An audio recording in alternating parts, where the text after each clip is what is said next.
Hey y'all, and welcome back to Social with Shawna, where I share with you everything I have learned about growing and making money on social media. Today, we're going to be talking all about thumbnails. First, I'm going to go over a little bit about thumbnails and their importance, and then I'm going to walk you through exactly how I create my thumbnails in Canva. So first off, what is a thumbnail? So a thumbnail on YouTube is the picture that shows up when people are just scrolling through YouTube looking at videos. It shows up and with the title underneath, it's the picture. Now, the importance of thumbnails. Thumbnails is your first impression on your audience. It is what people see first. So even if you have great quality content, if you don't have a good thumbnail, nobody's ever gonna click on your video and find out that you have great content. So your thumbnail, in my opinion, is your most important part of your YouTube video. Yes, you need to have great quality content as well.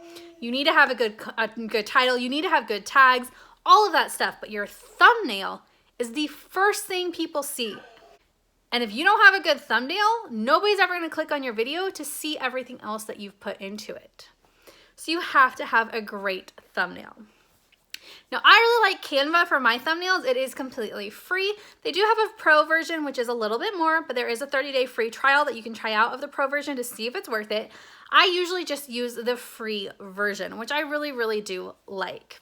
I'm gonna walk you through exactly how I do that now. Now, I do film and edit most of my videos on my phone, and you can do Canva for your thumbnail on your phone as well. That's how I usually upload pictures into Canva. So once I've taken my thumbnail picture, I then edit it how I want to, which I'm gonna have another video about how I edit my photos for Instagram and for my thumbnails here shortly. But I edit the picture how I want it, and then I just upload it into my Canva app.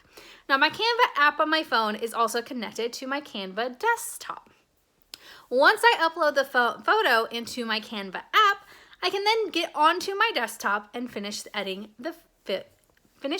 my thumbnail. So this is my Canva desktop. The first thing I'm going to do is I'm going to type in YouTube thumbnail to get the correct template to make my YouTube thumbnails. And then I always just click a blank copy.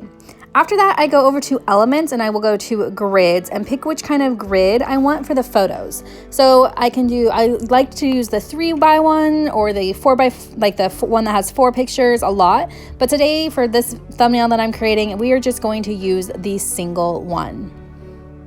And I will just go ahead and put that in there, and then I will go to my uploads, and my pictures that I uploaded will now be there, and I will put that into the grid. And then I will crop it how I want it cropped. And then sometimes if I have multiple photos, I'll play around and see which photo I like best. And this is just where I do that, where I'm playing around with the photo, seeing which one I like best, seeing how I like it cropped. You can also adjust some of like the brightness and the contrast, saturation, things like that. And so I'll do that until I figure out exactly how I want this photo.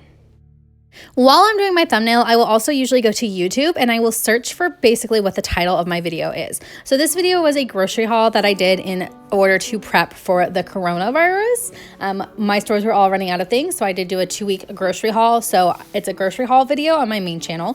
So I did go ahead and type in something similar into YouTube and see kind of what other people's thumbnails look like, just to get an idea of what was trending. I will always search a few different keywords to see kind of the full picture of the type of videos that are in this topic. So first off, I searched for coronavirus prep, and then I had a friend who I knew had done something similar. So I actually searched for her channel and looked at her thumbnail and just to kind of refresh my memory on how hers looked. And what her title was. And then I also searched for the actual like medical term of the virus and things like that, just to kind of give myself a full broad picture of what other people are doing, so I can make sure I make my thumbnail so that it is attractive to the audience that is watching these videos.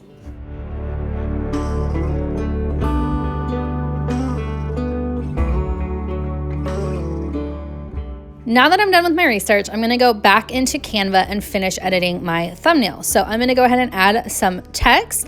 I almost always add text to my thumbnails. A couple tips with adding text is to try to not make your text over 4 words. It has been shown that people are much more likely to click on pictures with 4 words or less. You wanna make sure you're getting right to the point with your thumbnail. So I try very hard to limit my thumbnails to about 4 words. Sometimes I have to do about 5, but I try very hard to limit it to 4 words. You also want to make sure your words are large and clear. You want to remember that thumbnails, most people watch videos on their phone, and so thumbnails are very small pictures. You want to make sure your words are clear, they're concise, and you are able to read them clearly.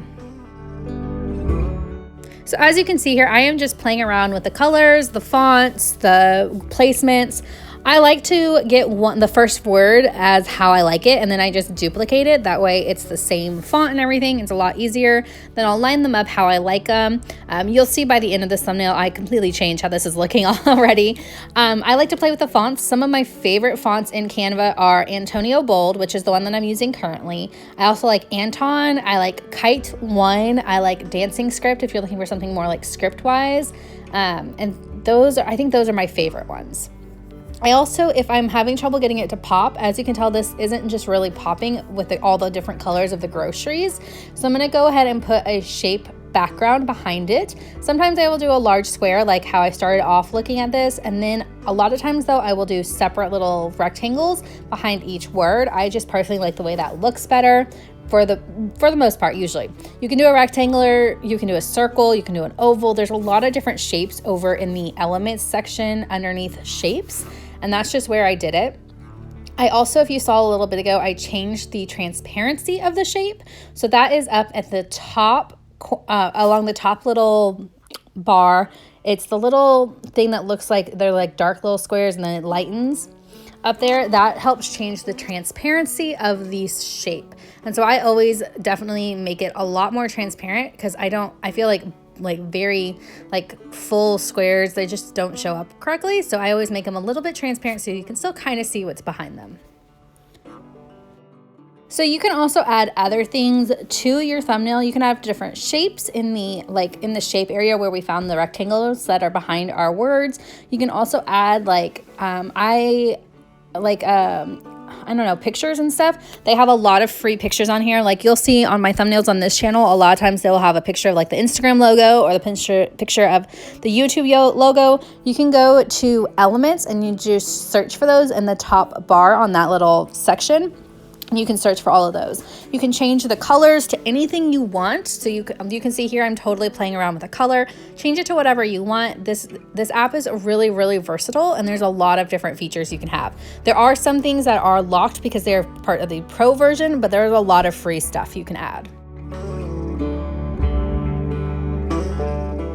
So once I have it how I like it, there are 2 options to upload it to YouTube. You can either press the download button in the top right-hand corner of Canva Online, or you can go back to your app and download it from there and then post it in YouTube Studio on your phone, which is actually usually how I do it. It's just the method I prefer.